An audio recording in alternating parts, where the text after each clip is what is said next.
All right, I'm about to spray foam all the electrical connections, all where the pipes go through.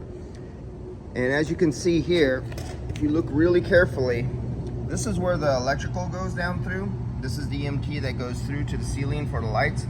But if you look off to the right, you see that light back there? That's inside the room. Well, you'd think all the air would come up here. You don't think of this. This is because they drilled a hole bigger than the EMT, and you can see how much bigger. It's actually quite a bit bigger. So even if I filled up and clogged up this, all from up under in the EMT in the room, air is coming all the way around, and it's coming out all of the gaps around here. And if you can see how much rust is in here. Yeah, you see a little. This one is not really bad, but see this water staining right here?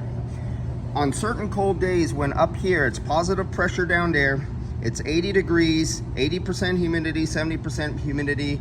Cold nights and mornings, it's 50 or 40 degrees up here, and this hot humid air comes up through here and it condensates on the inside of here, and it actually puddles, and you can follow the water stain, and it actually touches where this pipe touches down here. The water falls and you can see the staining. You see the outlining of the staining? It goes all the way over here, turned into a big puddle over here, literally filled up. In some places you can see it went all the way over to here, and then where these seams are, they fill up, and these seams go down into the room, and it rains from the ceiling, and it's caused by condensation, hot humid air coming up and condensating in cold metal. What else it does is it sometimes follows on some of these, and it goes inside. The hot air goes inside here, it condensates, and these fill up with water, and they'll drain out somewhere where there isn't a penetration. That's a big problem, plus the air, the loss. You got that. So along the whole entire rooftop, all these electrical outlets going all the way down, I'm hitting every one. Most of them pretty good, you know. They did overstuff some, whereas this crazy overstuff. You know, electrical guys don't think someone's gonna come back and check their work. This is ridiculous. No. Even if it was within code, you got too much long wire wrapped in there. That's a no. This one too, that's a no. But all the rest, oh, that was a no too. But other than that, they did pretty good, but they didn't seal. And a lot of CO2 is being wasted in this application because there's a constant flow. When I hit it with the thermal gun, you can see these things are all hot, and they're pumping CO2 in as fast as CO2 is leaving the room, and it's not being all consumed by the plant, it's being wasted.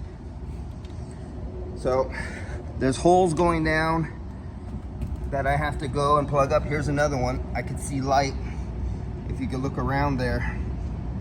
I don't know if you see it, but these holes, there's a big hole there like this, and basically you can see where the water has come out. The water formed and the water poured that way, and it pours down inside the wall. And when I stand down here and I hit the side with the thermal camera, you can see down lower where the metal is cooler from the water pouring down, and then all these cracks from the air leaks inside, you can see where hot air is blowing out of these. At every seam, hot air, because these walls and these panels were not sealed properly. So today's job, a whole lot of spray foam, and then the next job, the next day, this entire 16-foot wall I have to go around on a ladder, the whole circumference, and go all the way up to the ceiling and seal off all the edge and the trimming, all the seams that weren't sealed the first time, and find every leak. All right, see you later.